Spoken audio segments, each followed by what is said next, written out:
सुलेमान जिस काम की ठान चुका था वो कोई मामूली काम नहीं था, लेकिन इसके बगैर अब इसकी नज़र में कुछ चारा भी बाकी नहीं था।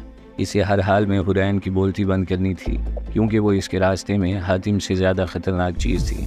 लेकिन उसे कोई सिरा नहीं मिल रहा था कि कहाँ से शुरू करे, और इसीलिए वो आज फिर से जमील साहब के सामने बैठा रोना रो रहा था। बाबा, मुझे तो ये समझ नहीं आती कि हमें कोई चांस क्यों नहीं मिल रहा। जितनी बार हमने कोशिश की इतनी बार ये हमें मुँह की खानी पड़ी, और अब ये ज़्यादा दिन नहीं चलेगा। मैं तो कहता हूँ कि सब कुछ भुलाकर हमें इन दोनों की शादी को दिल से कबूल कर लेना चाहिए। अब जो भी है इससे हमारी रिश्तेदारी तो बनती है, और जहाँ रिश्तेदारी हो वहाँ ऐसी चीज़ें नहीं होती।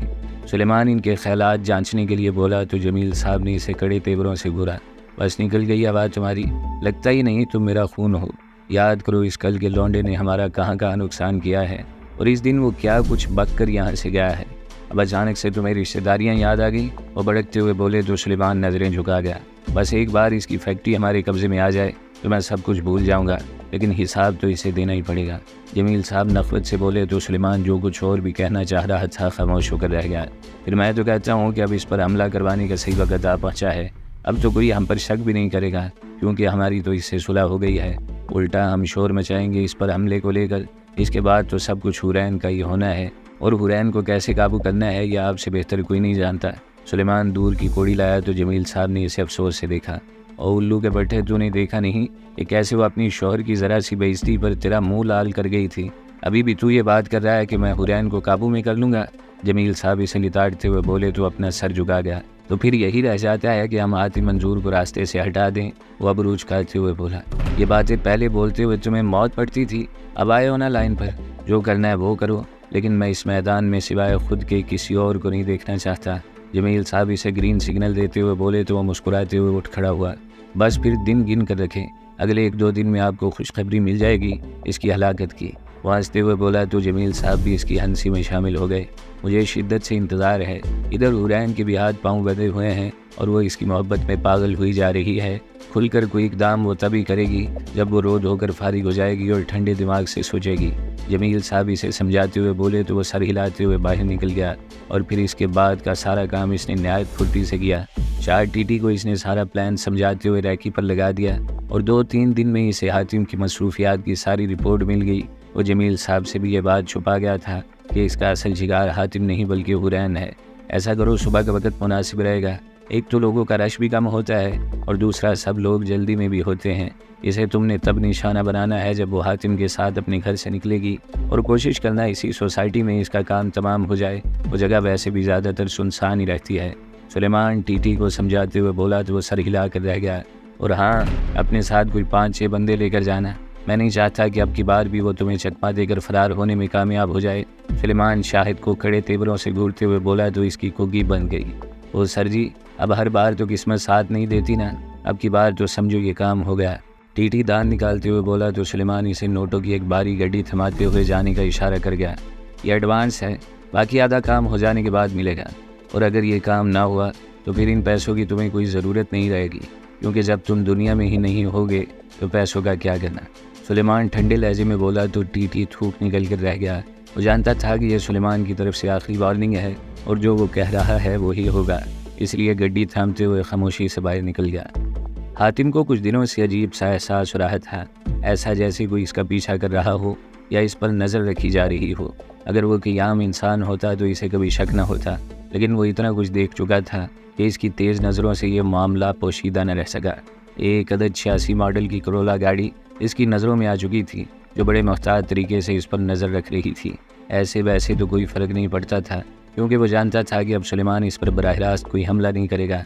इसे ख्याल था तो सिर्फ हुरैन का, जिसके लिए इसके दिल में 1000 वसवसे जन्म ले रहे थे, लेकिन वो फिर भी मोहताज था। इस दिन भी वो सुबह फैक्ट्री जाने के लिए निकलने लगा था कि हुरैन इसके पास चली आई। सुने वो, आप मुझे आज मलिहा की तरफ छोड़ देंगी? जब से मेरी शादी हुई है मैं एक दफ़ा भी किसी से नहीं मिली, शाम को या रात को, जब भी आपकी वापसी हुई तो मुझे ले आना। और मिन्नत भरे लहजे में बोली तो इसे इस पर टूट कर प्यार आया। जान मांग लो यार, लेकिन ये न कहो। तुम नहीं जानती कि आजकल हालात क्या चल रहे हैं। मुझे अपने साय पर भी एतबार नहीं रहा। वो परेशान होते हुए बोला तो हुरैन की नज़रें झुक गई। वो मैंने सोचा कि आप एक मशरूफ़ आदमी हो, पहले पूछ लेना चाहिए ना कि लेकर जा सकते हो या नहीं। वो फर्श पर नज़रें जमाए हुए मायूसी से बोली तो हातिम ने आगे बढ़कर अपनी उंगली से इसकी ठोड़ी उठाते हुए इसका मुंह अपनी तरफ किया। तुम्हारे लिए कोई मसरूफियत नहीं मेरी जान, चाहे मेरा लाखों का नुकसान हो जाए, लेकिन तुम्हारी बात हमेशा सबसे पहले नंबर पर ही रहेगी। हम अभी तुम्हारी सहेली की तरफ जा रहे हैं। वो इसकी नज़रों में झांकते हुए बोला तो सर्द मौसम में भी हुरैन को पसीना आ गया। वो हमेशा इसके सामने आकर कंफ्यूज ही हो जाया करती थी। तुम तैयार होकर आ जाओ, मैं यहाँ लाउंज में तुम्हारा वेट कर रहा हूँ। वो इसे प्यार से देखते हुए धीमे से बोला तो वो बगैर कुछ कहे अंदर कमरे की जानिब बढ़ गई और वो वहीं बैठकर अखबार पढ़ने लगा। आधे घंटे में हुरैन तैयार होकर इसके सामने खड़ी हो गई थी। जामनी रंग की शर्ट ट्राउज़र में वो बहुत हसीन दिखाई दे रही थी और वो इसे देखे ही जा रहा था। चले या यूँ ही मुझे देख देख कर मज़ीद कन्फ्यूज़ करने का इरादा है आपका? हुरैन अबरू चढ़ाते हुए बोली तो वह चौंक कर होश की दुनिया में वापस आया। हाँ चलो ना। वैसे एक बात है यार, मुझे अपनी किस्मत पर बहुत रश्क आता है जब ये सोचता हूँ कि तुम मेरी बीवी हो। वो इसे नज़र भर कर देखते हुए बोला तो वो लाल पीली हो गई। काश मुझे भी ऐसे ही लगता। हुरैन अगरचे बहुत धीमे लहजे में बोली थी, लेकिन इसके तेज़ कानों से ये बात पोशीदा न रह सकी और वो एक सर्द आह भर कर रह गया। बाहर निकल कर जब हुरैन लैंड क्रूज़र की फ्रंट सीट पर बैठी तो इसने कुछ सोचते हुए इसे रोक दिया। तुम पीछे बैठो, आगे नहीं। वो कुछ ऐसे लहजे में बोला कि हुरैन को अपनी बेइज्जती महसूस हुई और वो ज़ोर से दरवाज़ा बंद करते हुए पिछला दरवाज़ा खोलकर खामोशी से अंदर बैठ गई।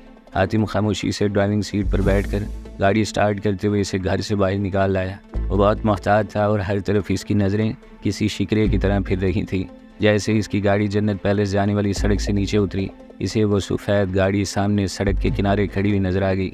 इसने बगैर सोचे समझे गाड़ी की रफ्तार में इजाफा कर दिया, क्योंकि इसे किसी गड़बड़ के होने का एहसास पूरी शिद्दत से हो रहा था। पूरा तुमने सर नहीं उठाना, वो चीख कर बोला, लेकिन वो लेट हो चुका था। हुरैन पूरा सर उभारे इसके कांधे के पास मौजूद थी। गाड़ी वालों ने भी देख लिया था कि लैंड क्रूज़र में हातिम के साथ इसकी बीवी भी मौजूद है, इसलिए उन्होंने गाड़ी इनके पीछे लगा दी। अचानक से सड़क के बाएं जानिब से 2 नकाबपोश बरामद हुए और इसकी गाड़ी पर फायरिंग शुरू कर दी। इसने सर झुकाए गाड़ी की रफ्तार में अचानक से इजाफा किया और लैंड क्रूज़र सड़क पर डोलने लगी। इतनी देर में वो सफ़ेद गाड़ी भी अचानक से आगे निकलकर सड़क के दरमियान खड़ी हो चुकी थी और इसमें से भी 3 बंदे निकलकर अपनी गन का रुख इसकी जानिब कर चुके थे और तैयार हालत में खड़े इसके करीब आने का इंतज़ार कर रहे थे। तो इसे अपनी गाड़ी रोकना पड़ी, देखकर निशाना लगाना है। अचानक से एक नकाबपोश चिल्ला कर बोला तो इसके कान की लुएं दहक उठी और फिर उन्होंने फायरिंग शुरू कर दी। फायरिंग से हुरैन ने चीखना चिल्लाना शुरू कर दिया था, लेकिन वह अपने हवासों में था और चीख कर इसे दोनों सीटों के बीच में दुबक जाने के लिए बोल रहा था। हुरैन फ़ौरन से पिछली सीट के दरमियान घुस गई तो इसने अपना ब्रीटा पिस्टल अपनी बेल्ट से निकाला और अगला मैगज़ीन चेक किया, जो कि फुल था। इसने गन हाथ में पकड़ी और सामने देखा जहाँ से इसकी गाड़ी पर फायरिंग जारी थी। वो जो भी थे अपने अंदाज से माहिर दिखाई दे रहे थे और इनके अंदाज से ये बात वाज़ेह थी कि आज वो कामयाब होकर ही जाना चाह रहे हैं। कुछ भी हो जाए तुमने यहाँ से बाहर नहीं निकलना, जब तक मेरी शक्ल दोबारा न देख लो, यहीं बैठी रहना।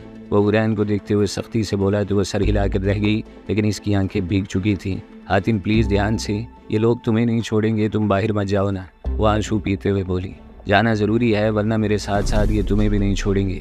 हातिम फीका सा हंसते हुए बोला, हालांकि वो जानता था कि ये सब इसके इख्तियार से बाहर है, फिर भी हुरैन को झूठी तसल्ली दी और बगैर इसका जवाब सुने अपनी तरफ का दरवाज़ा खोलकर बाहर निकल आया। अभी वो संभले भी ना पाया था कि अचानक से फायर हुआ और इसे ऐसा महसूस हुआ जैसे किसी ने गर्म सलाख इसके बाजू में घोंप दी है। इसने फ़ौरन से अपने बाजू को थामा तो इसे खून की चिपचिपाहट महसूस हुई। इसे गोली लग चुकी थी, लेकिन इसके दिमाग में बस फिक्र थी तो हुरैन की। उसे हर हाल में हुरैन को बचाना था, चाहे इस काम में इसकी जान ही क्यों न चली जाती। इसने गर्दन घुमाकर गोली चलाने वाले को देखा, जो अपना निशाना खता जाता देखकर इसके सर पर आ पहुंचा था। इसने फुर्ती से पिस्टल का रुख इसकी जानिब करते हुए ऊपर तले 2 फायर झोंक दिए। वो आदमी एक चीख मारता हुआ वहीं गिर पड़ा। हातिम ने नीचे लेटते हुए गाड़ी के नीचे से सूरत हाल का जायजा लिया तो इसे जल्द ही दूसरा बंदा भी दिखाई दे गया, जो इसकी पोजीशन से बेखबर दौड़ता हुआ इसकी गाड़ी की जानिब आ रहा था। हातिम ने लेटे लेटे इसके पैरों में गोली मारी, जो वो चीखते हुए वहीं गिर गया। जैसे ही वो नीचे गिरा, इसका सर हातिम को दिखाई दे गया तो इसने एक और फायर मारा, जो इसकी गर्दन में सुराख करता हुआ पार निकल गया। इसे बाजू में शदीद तकलीफ का एहसास हो रहा था, लेकिन ये वक्त इन सब बातों पर ध्यान देने का नहीं था। इसने दरवाजे की साइड से सर बाहर निकाला और सामने खड़ी गाड़ी पर 3-4 मजीद फायर झोंक दिए। सामने मौजूद बंदे खुद को बचाने के लिए आड़ में हुए और इसलिए इतनी मोहलत ही काफ़ी थी। वो फ़ौरन से गाड़ी में बैठा और रिवर्स गियर लगाते हुए गाड़ी के एक्सीलेटर पर पाँव का दबाव बढ़ाया तो वह मिट्टी उड़ाती हुई पीछे की जानिब निकली। एक हाथ से स्टीयरिंग संभालते हुए इसने मोड़ काटा तो गाड़ी घूमकर सड़क से नीचे उतरी, लेकिन इसे एक बार फिर से देर हो चुकी थी। सामने वालों ने जब इसे फरार होते देखा तो उन्होंने गाड़ी इसके पीछे लगाना चाही और जैसे ही इसकी गाड़ी सड़क से नीचे उतरी, इनकी गाड़ी इसकी लैंड क्रूज़र से टकरा गई। गाड़ी में से एक नकाबपोश निकला और इसकी लैंड क्रूज़र के बोनट पर चढ़ते हुए अपनी गन का रुख शीशे की जानिब किया। हातिम के पास बिल्कुल मोहलत नहीं थी, इसलिए इसने शीशे के पीछे से ही फायर इस बंदे पर झोंक दिया, जो सीधा इसकी पसली में लगा और वह उल्टे कदमों पीछे की जानिब लुढ़क गया। हातिम फिर से बाहर निकला और सामने मौजूद ड्राइवर को निशाना बनाना चाहा, जो बाहर निकलने की कोशिश कर रहा था। इस दौरान वो एक आखिरी बंदे को फरामोश कर चुका था, जो घूम कर इसके पीछे आ खड़ा हुआ था। और अभी हातिम कुछ करता कि इस बंदे ने इसे फायर मार दिया, जो हातिम के कंधे पर लगा, लेकिन नीचे गिरते गिरते भी हातिम इससे जान हासिल कर चुका था। इसके हवास इसका साथ छोड़े जा रहे थे कि इसकी धुंधली हो जाने वाली निगाहों के सामने हुरैन का चेहरा आया और फिर वो बेहोशी की चादर में डूब गया। हुरैन की आंखों के सामने हातिम को 2 गोलियां लगी थी और अब मामला इसकी बर्दाश्त से बाहर हो चुका था। हातिम के लाख मना करने के बावजूद इसके अंदर की शेरनी अचानक से बेदार हुई और वह सारी एहतियाती तदाबीर बालाए ताक रखते हुए गाड़ी से बाहर निकल आई और सीधी हातिम की जानिब दौड़ी, जो कि नीचे बेसुध पड़ा हुआ था। जैसे ही गाड़ी वाले ड्राइवर की नज़र इस पर पड़ी तो इन दोनों की जानिब अपना पिस्टल उठाए हुए दौड़ा।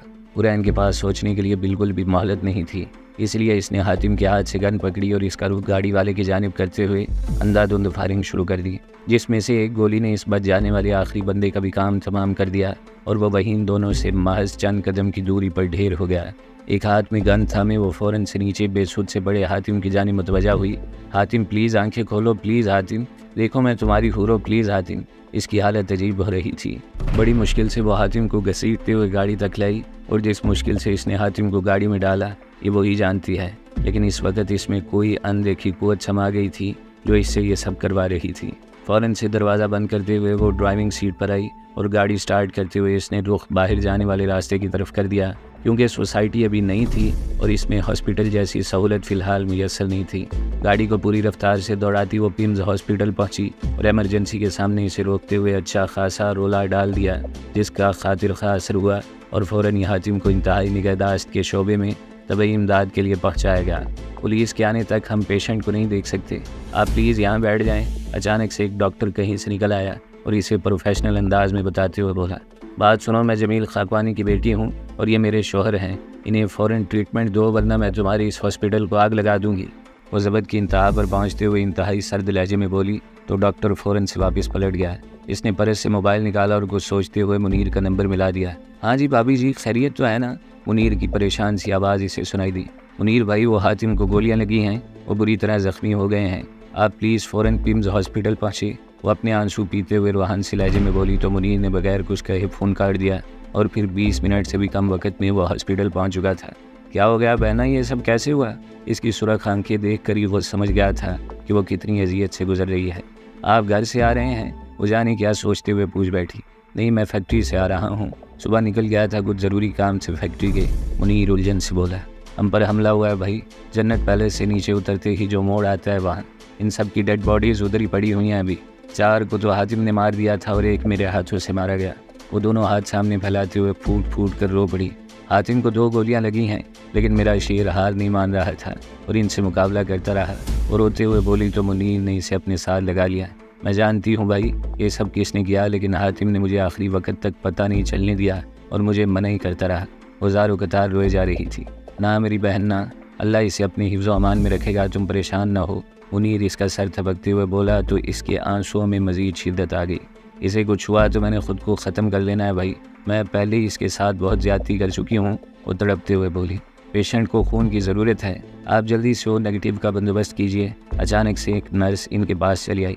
मेरा ओ नेगेटिव है, जितना चाहे ले लें नर्स, लेकिन प्लीज़ सेव हिम। वो रूहान से लहजे में बोली तो नर्स ने इसे अपने साथ चलने का इशारा किया और ब्लड बैंक में ले जाकर इसका खून थैली में मुंतकिल करने लगी। जब वो खून देकर बाहर निकली तो मुनीर इसके सामने ही खड़ा था। घबराओ नहीं बहन, सब ठीक हो जाएगा, मैंने और बंदे बुलाए हैं जिनका खून इसी ग्रुप का है, आप यहाँ बैठो। मुनीर इसे सोफे पर बिठाते हुए बोला। अच्छी खबरें नहीं हैं, जिन लोगों ने आप दोनों पर हमला किया था इनमें से 3 मर चुके हैं और 2 को ज़ख्मी हालत में पुलिस ने गिरफ्तार कर लिया है। मुनीर इसे बताते हुए बोला तो इसने चौंक कर नज़रें उठाकर इसे देखा। कौन थे वो लोग, मुझे सिर्फ ये बता दें, वो ज़ख्मी लहजे में बोली। ये अभी मालूम नहीं हो सका, जैसे ही पता चलता है मैं आपको मुत्तला करता हूँ। मुनीर ये बात करते हुए नज़रें झुका गया, लेकिन वो परेशानी में थी इसलिए नोट न कर सकी।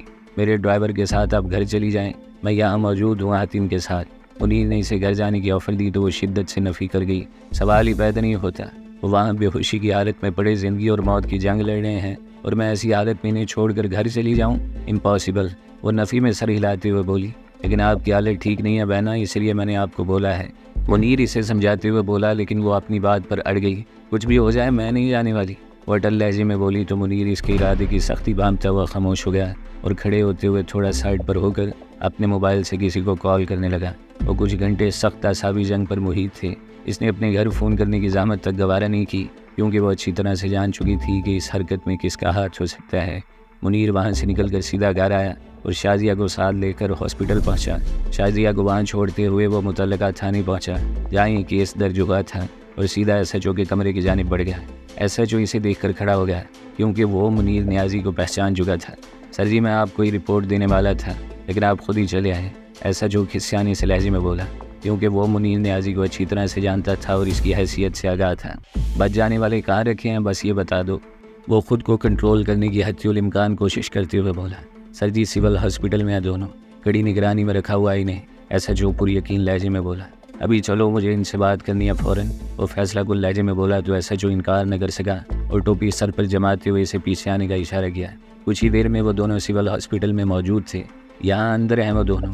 SHO ने एक कमरे की जानिब इशारा किया तो वो बात का जवाब दिए बगैर अंदर दाखिल हो गया। सामने ही मौजूद 2 बिस्तरों पर वो दोनों बच जाने वाले कारिंदे बेसुध से पड़े थे। वो चलता हुआ एक बंदे की जानिब आया और इसे बगौर देखते हुए बोला, ये शाह टीटी है, सुलेमान खाकवानी का राइट हैंड, इसके सारे गैर कानूनी काम धंधे यही संभालता है। वो SHO को देखते हुए बोला तो वो सर हिला कर रह गया। कैसे भी करो, लेकिन ये 2 बंदे मुझे चाहिए। मैं नहीं चाहता कि ये अदालत में पेश हों और इन पर कोई केस बने, क्योंकि बहरहाल उन्होंने मारा ही जाना है। वो SHO को बगौर देखते हुए बोला, सर आप भी जानते हो ये इतना आसान काम नहीं है, रिपोर्ट बन चुकी है और मैं मजबूर हूँ।